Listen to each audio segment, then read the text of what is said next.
Kesedihan anak Yunita Lestari yang tak diakui Dausmini tentang tes DNA. Dausmini kembali jadi sorotan setelah perseteruan dengan mantan istri Yunita kembali mencuat.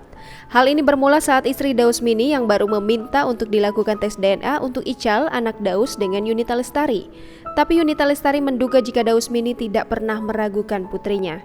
Dia pun mencurigai istri baru Dausmini, Selvi Hanawijaya, yang mempengaruhi mantan suaminya. Geram dengan hal itu, Yunita pun langsung menyetujui permintaan istri Dausmini tersebut.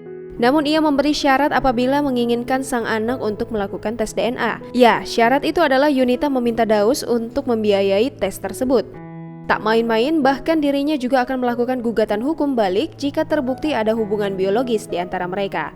Meski telah ditunggu sekian lama, kini akhirnya amarah Yunita memuncak saat Daus tak kunjung memberi kabar tentang tes DNA tersebut. Bahkan ia pun menagih permintaan tes DNA untuk putranya. Kali ini dirinya bertekad untuk mendatangi Komnas HAM. Melansir kanal YouTube Hits Infotainment pada Kamis 25 Februari 2021, Yunita didampingi oleh Aris Merdeka Sirait melakukan jumpa pers. Menurut Aris Merdeka Sirait, status Ical tak perlu dipermasalahkan.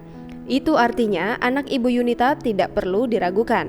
Yunita juga menyebutkan bahwa permasalahan ini bukan hanya melibatkan dirinya dan sang mantan suami, namun melibatkan sang putra.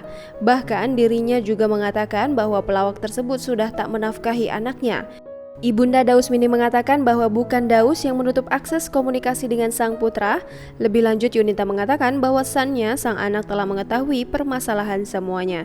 Sebagai orang tua, Yunita mengaku bingung ketika mendengar pertanyaan dari anaknya tersebut.